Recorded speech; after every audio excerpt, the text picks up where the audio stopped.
Back to back junior science teacher final revision series में असां हिन क्लास खां पोइ 520 सुवाल रिवाइज़ करे वठंदासीं। जेकॾहिं तव्हां अञा यूट्यूब खे जॉइन न कयो आहे त यूट्यूब ते सर्च करे हैदर सिंधी अकेडमी खे सब्सक्राइब करे तव्हां काई बि वीडियो मिस न कयो। क्लास नंबर 13 आहे ही। काई भी क्लास तव्हांखे मिस ना करनी। Junior science teacher final revision था कयूं असां। इन खां अॻु में जेका बि असां तयारी कईसीं पर हीअ असांजो शॉर्ट कोर्स आहे, तंहिंजे करे हिन जो हिकु बि सुवाल तव्हांखे मिस न करिणो। 520 सुवालनि मां कोई बि मिस न करिणो। डेली बेसिस ते असां वीडियो मथां वीडियो रखंदा। क्लास जो पहिरियों नंबर सुवाल आहे, the basic objective of Pakistan was established a state. Pakistan ठहण जो जेको मक़सदु हुयो बुनियादी, उहो छा हुयो? Based on democracy, based on socialism, based on Islamic principles. जेको पाकिस्तान ठहण जो जेको मक़सदु हुयो त बेस्ड ऑन इस्लामिक प्रिंसिपल ते हलंदो। अच्छा, सवाल नंबर 482 तव्हांजे लाइ, the main demand of Muslims before partition was. Partition खां पहिरियों कहिड़ी डिमांड हुई मुसलमाननि जी मेन? पाकिस्तान का मतलब क्या? ला इलाहा इल्लल्लाह वाज दी स्लोगन ऑफ। इहो नारो कंहिं हयो हुयो? पाकिस्तान का मतलब क्या? ला इलाहा इल्लल्लाह। इहो नारो कंहिं हयो हुयो? Student of Pakistan movement. Pakistan movement जे शागिर्दनि हयो हुयो। सवाल number 484, Quaid-e Azam was the leader of. कहिड़ी पार्टीअ जो लीडर हुयो? सवाल number 485, sir Syed Ahmad Khan started the Khilafat movement, Aligarh movement, Pakistan movement या लखनऊ पैक्ट। इन 4 ऑप्शननि मां सर सैयद अहमद खान छा स्टार्ट कयो हुयो? मां तव्हांखे हाणे बि ॿुधाए छॾियां थो त हिकु सुवाल हिकु कमेंट। अलीगढ़ मूवमेंट।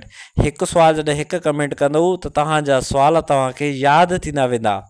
सवाल number 486, the Lahore resolution is also known as. Lahore जेको रिज़ोल्यूशन आहे उनखे असां ॿियो छा चवंदा आहियूं? The foundation of Pakistan was laid on. Pakistan जी जेका फाउंडेशन आहे, बुनियाद आहे, उहो छा ते आहे?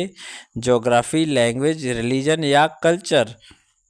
The foundation of Pakistan was laid on the religion.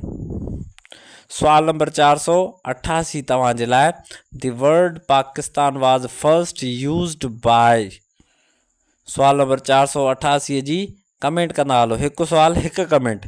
सवाल number 489, the Islam teaches Muslims to live according to. इस्लाम सेखारे थो मुसलमाननि खे ज़िंदगी गुज़ारण कंहिंजे तरीक़े ते?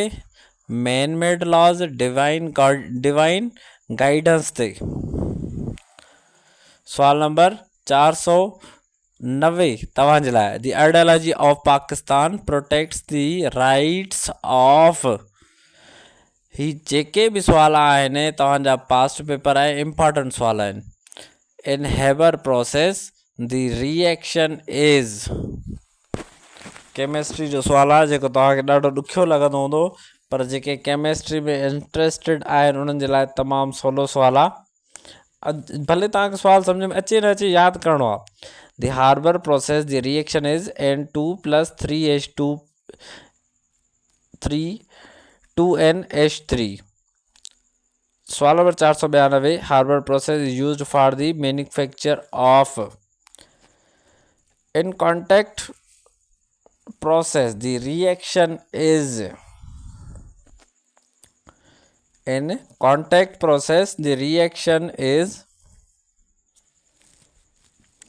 सवाल नंबर 493 जो आंसर आहे बी।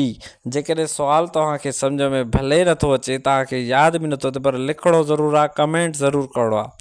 सवाल number 494, the contact process is used for the manufacture of. सवाल नंबर 495, फॉर अ रिएक्शन। हे जेको इक्वेशन ॾिनल आहे, इन जी जेको रिएक्शन आहे उहो छा निकिरंदो?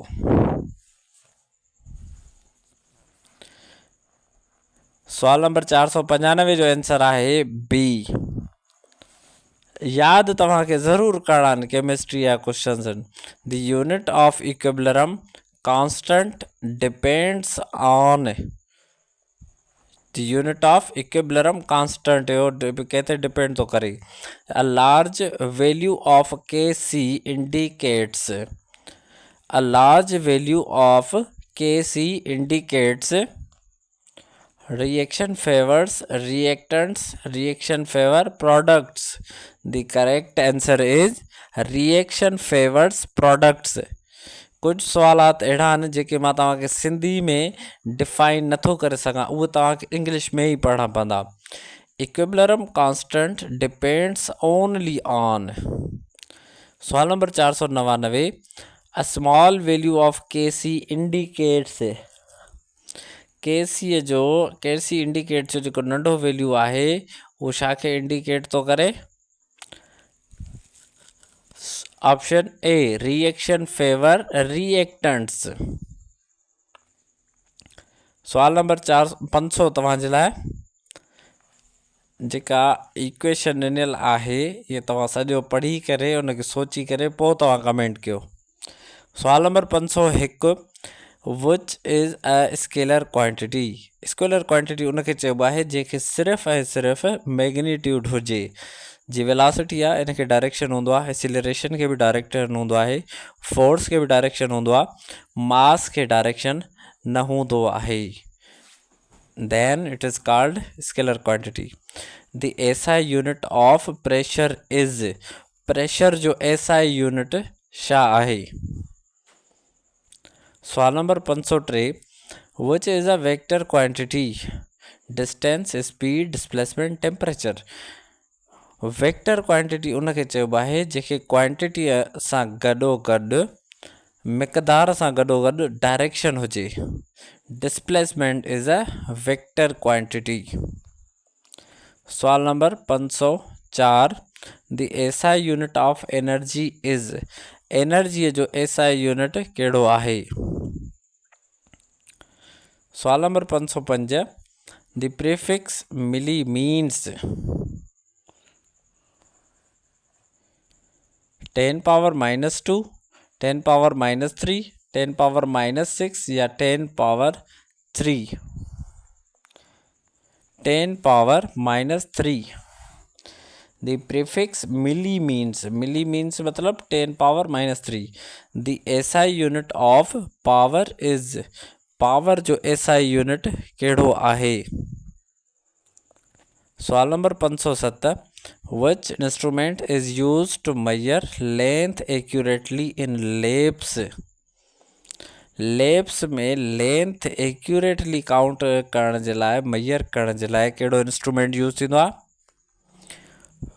Vernier calliper. Vernier calliper is use to measure length accurately in labs. सवाल number 508. The prefix kilo means. The prefix kilo means. सवाल number 509. least count of a vernier caliper is usually.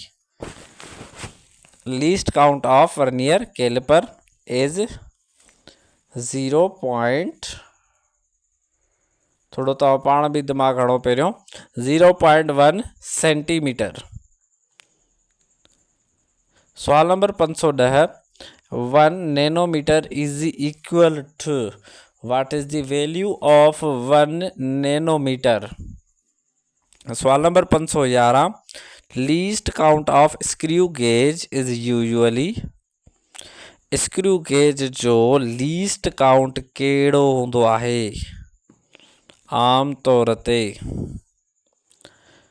that is 0.01 mm.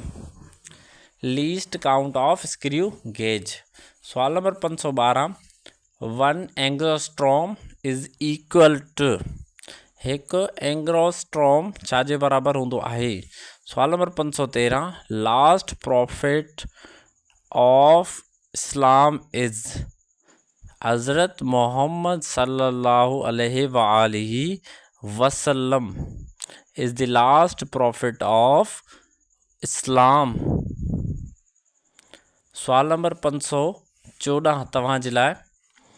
he is space honest man. he is honest man कहिड़ो article लॻंदो? The word zakat means fasting, charity, prayer या pilgrimage. This word zakat means, ज़कात लफ़्ज़ जी माना आहे charity. The word zakat means charity.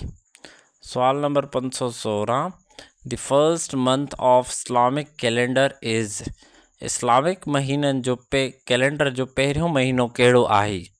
Which is the largest सूरा in the Holi Quran, Quran पाक में वॾे में वॾी सूरह कहिड़ी आहे? वॾे में वॾी सूरह आहे सूरह बकरा। सूरह बकरा इज़ द लार्जेस्ट सूरह ऑफ द होली क़ुरान।